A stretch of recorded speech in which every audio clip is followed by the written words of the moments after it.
ఉన్న బంగారాన్ని విడిపించి ఆ రోజు ఆన్లైన్ రేటుకే మేము కొంటాం. Sharma gold company. Welcome to Suman TV. నేను మీ సుమన్ టీవీ నాగ్. కేంద్ర ప్రభుత్వం ఒక చట్టాన్ని తీసుకురాబోతున్నట్లయితే మనకు తెలుస్తుంది. ఎవరికైనా సరే అప్పిచ్చిన తర్వాత అంటే జనరల్గా కొంతమంది వడ్డీ ఇంతని చెప్పేసి రాయించేసుకుంటారు, మన చేత పీడించుకు తింటారు. కొన్ని లోన్ యాప్స్ అయితే చాలా దారుణంగా ఉంటాయి.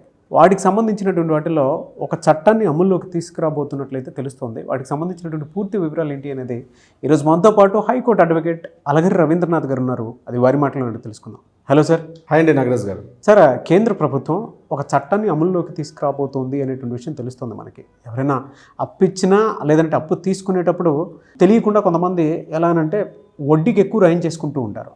దానివల్ల తెలియకుండానే సఫర్ అయ్యేటువంటి సిచ్యువేషన్స్ ఎక్కువ చూస్తాం మనం. ఎలా అంటే కొంతమంది వడ్డీ కట్టలేక జీవితాన్ని స్పాయిల్ చేసేసుకుంటూ ఉంటారు. వాటి నుంచి ఉపశమనం కోసం ఇలాంటిది ఒకటి తీసుకురాబోతున్నట్లయితే తెలుస్తుంది. దీనికి సంబంధించిన పూర్తి వివరాలు ఏంటి సార్? అప్పిచ్చినవాడు వైద్యుడు అన్నది ఒకప్పటి నానుడి.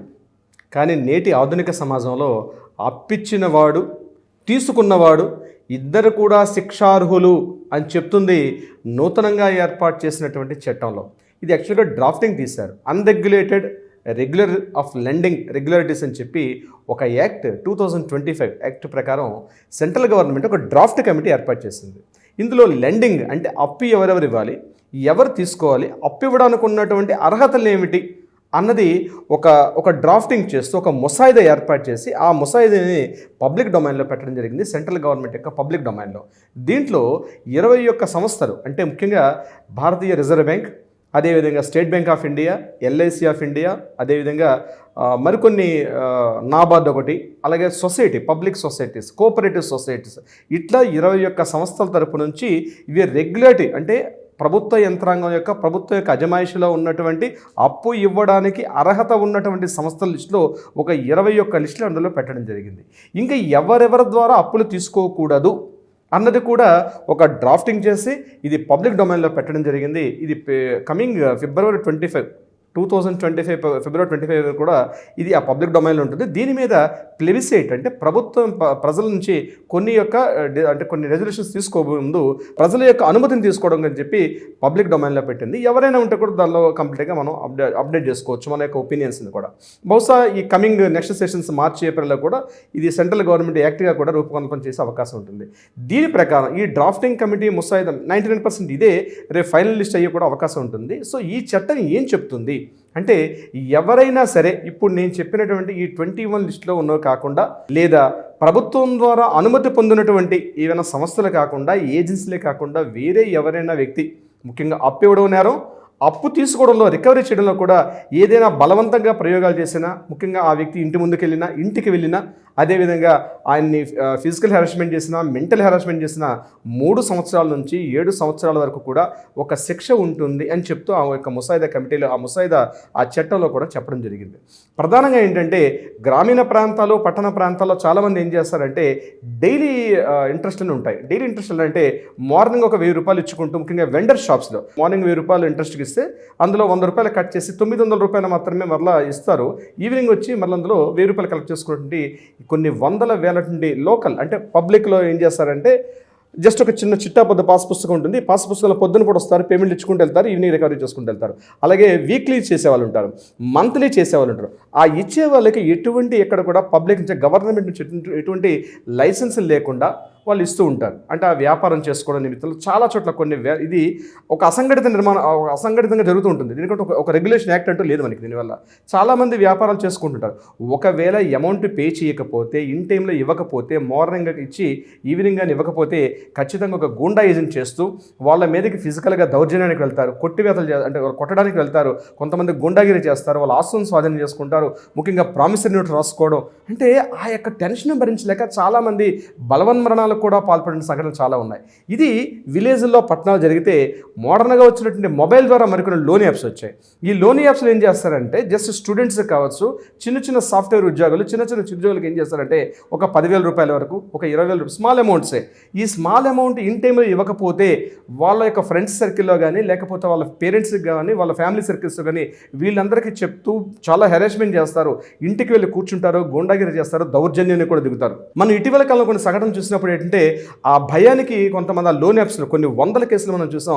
ఆ లోన్ యాప్స్లో ఉన్నటువంటి రికవరీ ఏజెంట్స్ పెట్టిన దౌర్జన్యాలను తట్టుకోలేక చాలామంది సూసైడ్ అటెంప్ట్స్ కూడా చేసుకున్న చాలా సంఘటనలు మనం చూడడం జరిగింది. సో వీటన్నిటికీ కూడా అడ్డుకట్ట వేయాలనే ఉద్దేశంతో ప్రధానంగా లోన్ యాప్స్ విషయంలో కాల్ మనీ అని చెప్పి కొన్ని యాప్స్ కానీ, అదేవిధంగా లోన్ యాప్స్లో మీకు స్టూడెంట్స్కి ఇచ్చిన యాప్స్ చాలా యాప్స్ అనేవి రావడం వల్ల దీన్ని అడ్డుకట్ట వేసే ఉద్దేశంతో ఈ యొక్క ముసాయిదా చట్టాన్ని ప్రభుత్వం ఏర్పాటు చేయడం ప్రధాన ఉద్దేశంగా కనిపిస్తోంది.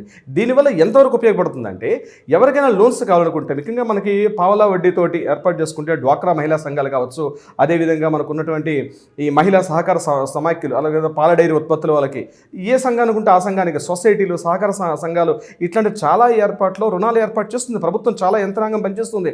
అయినప్పటికీ కూడా అక్కడికన్నా అర్జెన్సీగా వస్తుంది. అక్కడ డ్రాఫ్ట్ అంటే మనకి డాక్యుమెంటేషన్ ఎక్కువ ఉంటుంది ఉద్దేశంతో చాలామంది ఏం చేస్తారంటే ప్రైవేటు వ్యక్తుల ద్వారా మనం అప్పులు తీసుకోవడం జరుగుతుంటుంది. దీనికి ఎటువంటి ఒక విధి విధానం ఉండదు. సార్, మరి ప్రామిసరీ నోట్కి ఏ విధంగా ఉండే అవకాశం ఉంటుందండి? అంటే ఈ ప్రాసెస్లో లీగల్గా ఏంటంటే ప్రామిసరీ యాక్ట్ అని చెప్పి ప్రత్యేకంగా ఒక యాక్ట్ కూడా ఉంది. అమౌంట్ తీసుకునే సందర్భంలో ప్రామిసరీ నోట్ ద్వారా తీసుకుంటే ఒకవేళ అమౌంట్ చెల్లించిన పక్షంలో ఆ మనీని ఎట్లా రికవరీ చేసుకునే విధానం అన్నది ఒక లీగల్ ప్రొసీడింగ్స్ ఉన్నాయి. ఒకవేళ దానికి తగ్గట్టుగా ప్రామిసరీ నోట్కి ఎగ్నిస్ట్ చెక్స్ తీసుకుంటాం. ఆ చెక్స్ విత్ ఇన్ టైంలో అంటే చెక్స్ అనేవి విత్ ఇన్ టైంలో లేకపోతే చెక్ అని తీసుకుంటాం. ఎన్ఐ యాక్ట్ అంటారు, అంటే నెగోషియబుల్ ఇన్స్ట్రుమెంట్ యాక్ట్ అంటారు. సో అది బ్యాంకులో వేసుకొని దాని తగ్గట్టుగా రికవర్ చేసుకునే అవకాశం ఉంటుంది ప్రామిసరీ నోట్ రాసుకుంటే. సో దానికి స్పెషల్గా ఒక యాక్ట్ అంటూ ఉంది కాబట్టి ప్రామిసరీ నోట్ ప్రకారం కూడా వెళ్ళొచ్చు. దాంట్లో ఖచ్చితంగా 2 సిగ్నేచర్స్ ఉండాలి. Revenue stamp is the mandatory. ₹1 revenue స్టాంప్తో అప్ టు 5 crores వరకు తీసుకునే రైట్ యాక్చువల్గా ఉంటుంది. ₹1 revenue stamp equal to up to 5 crores వరకు కూడా వ్యాలిడిటీ ఉంటుంది ఒక రెవెన్యూ స్టాంప్కి. That is very very important. But revenue స్టాంప్తో పాటు కింద 2 signature is very very mandatory. దాని మీద వీలైతే మనం ఎగ్జాక్ట్లీ ప్రామిసరీ నోట్ మీద ఒక స్పెషల్ ఎపిసోడ్ మనం చేయొచ్చు నాగరాజు గారు. కుటుంబానికి సంబంధించినటువంటి విషయాల్లో కనుక మనం చూస్తే అంటే ఇండివిజువాలిటీ అనేది కొంత ఉంటుంది. నేను అప్పుకు సంబంధించినటువంటి వాటిలో కనుక మనం చూస్తే, బట్ ఎంటైర్ ఈ సిస్టంలో ఆ ఇండివిజువాలిటీ అనేది ఇక్కడ ఏ మేరకు ఉంటుంది? కంపెనీ రెగ్యులేషన్ యాక్ట్ అని చెప్పి ఒక యాక్ట్ ఉంది. ఆ యాక్ట్లో అసలు ఫ్యామిలీ మెంబర్స్ అంటే ఎవరు అన్నది కూడా క్లియర్గా యాక్ట్లో మెన్షన్ చేస్తుంది.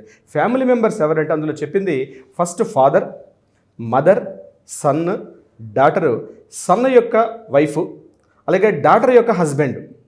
ఈ యొక్క లిస్ట్ని క్లియర్గా ప్రిస్క్రైబ్ చేశారు ఆ యొక్క డేటాలో. వీళ్ళ సంబంధించి ఎవరైనా ఇండివిజువల్ ఫ్యామిలీ మెంబర్స్ మధ్య తీసుకున్నటువంటి అప్పులు అర్జెంటుగా ఒక 10 లక్షల రూపాయలు కావాలి, ఫ్యామిలీ మెంబర్స్లో ఎవరు సపోర్ట్ చేశారు. ఈ యాక్ట్ ఏదైతే ఉందో, ఈ ముసాయిదా చట్టం ఏదైతే చెప్తుందో ఇది ఫ్యామిలీ మెంబర్స్కి వర్తించదు. Family members within the family మెంబర్స్లో కానీ డబ్బులు తీసుకున్నట్లయితే దీనికి సంబంధించి ఈ యాక్ట్ వర్తించదు. కేవలం అదర్ దాన్ ఫ్యామిలీ మెంబర్స్ దగ్గర తీసుకున్నప్పుడు మాత్రమే ఈ యాక్ట్ వర్తిస్తున్నట్టుగా మనకి డ్రాఫ్ట్ చట్టం చెప్తుంది నాగరాజ్ గారు. సార్, ఇలాంటివి జరిగినప్పుడు జనరల్గా పనిష్మెంట్స్ ఏ విధంగా ఉండే అవకాశం ఉంటుందండి? పనిష్మెంట్స్ ప్రధానంగా 3 సంవత్సరాల నుంచి up to 7 years, up to 10 years వరకు కూడా వేసే విధానం ఉంటుంది. ఇక్కడ కూడా మరలా 2 రకాలుగా ఉంటుంది. ఇంటి దగ్గరికి వెళ్ళి ఫ్యామిలీ మెంబర్స్ మీద, అంటే ఎవరైతే అప్పు తీసుకున్నాడో ఆ తీసుకున్న వ్యక్తి కాకుండా ఫ్యామిలీ మెంబర్స్ దగ్గరికి వెళ్ళి కానీ హెరాస్మెంట్ చేస్తే మళ్ళీ దానికి ప్రత్యేకమైన శిక్షలు ఉన్నాయి. అట్లా కాకుండా ఇంటికి వెళ్ళి దౌర్జన్యం చేసినా, లేదా వాళ్ళని ఫిజికల్గా హెరాస్మెంట్ చేసినా, వాళ్ళ చేత చేయి చేసుకున్న కొట్టినా వారికి మళ్ళీ అదనంగా శిక్షలు ఉంటాయి. శిక్షలు వేరే విధంగా ఉంటాయి. సో అప్పు ఇచ్చేటప్పుడే 1కి 10 సార్లు ఆలోచించుకోవాల్సిన అవసరం ఈ చట్టం అర్థం తెలుపుతోంది. ప్రధానంగా ఏంటంటే ఇప్పుడు నేను స్టార్టింగ్లో చెప్పినట్టుగా ఏవైతే 20 యొక్క రెగ్యులేషన్ యాక్ట్స్ ఉన్నాయో, అంటే నేను చెప్పినట్టుగా ఆర్బీఐ నుంచి బ్యాంకింగ్ సెగ్మెంట్, సహకార సొసైటీలు, ఇవి కాకుండా ప్రైవేటు వ్యక్తులు ఎవరు కూడా క్లియర్గా ఒకటి సింగిల్ స్టేట్మెంట్లో చెప్పాలంటే అదర్ దాన్ ఈ 21 కాకుండా పర్సనల్ టు పర్సనల్ సింగిల్గా అన్నది అమౌంట్ తీసుకోవడం, ఇవ్వడం నేరమే, తీసుకోవడం కూడా నేరమే. అది క్లియర్గా చెప్తోంది ఈ యొక్క డ్రాఫ్ట్ చట్టం అండి నాగరాజ్ గారు. సరే, దీనికి సంబంధించినటువంటి పూర్తి సమాచారం కోసం లేదంటే ఎవరైనా సరే ఇలా బాధితులు చాలామంది ఉన్నారు, మీలాంటి వాళ్ళని అప్రోచ్ అవ్వాలి అనుకున్నటువంటి వాళ్ళు ఉంటారు. సో మీరు టైం ఇస్తారు, అపాయింట్మెంట్ తీసుకోవచ్చా? మీరు చాలామంది ఈ అప్పుల ఊబిలో పడి బలవన్మరణాలకు పాల్పడిన సంఘటనలు చాలా చూస్తాం. మన దగ్గర చాలా కేసులు కూడా ఈ రకంగా వస్తుంది. అయితే ఈ చట్టం కన్నా ముందు, ఈ చట్టం కొత్తగా రాబోతున్న చట్టానికి అయినప్పటికీ కూడా, కానీ దీనికి రిలేటెడ్ చాలా యాక్ట్స్ చాలా ఉన్నాయి ప్రజెంట్. ఈ చట్టాలకు సంబంధించి ఎవరైనా ఇటువంటి బాధితులుగా ఉన్నప్పుడు, అంటే వేధింపులు గురవుతున్నా, ఈ రకమైన ఈ సమస్యల చక్కం ఇరుక్కున్న వాళ్ళు ఎవరైనా సరే కింద స్క్రోల్ అవుతున్న కాంటాక్ట్ అవుతున్న నెంబర్ కానీ కాంటాక్ట్ చేయగలిగితే మన లీగల్ టీం వాళ్ళకి అప్రోచ్ అవుతారు.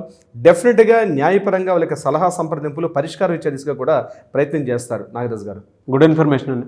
థ్యాంక్ యూ అండి. Thank you so much Alagari Ravindranath గారు. Thank you so much Nagaraj గారు.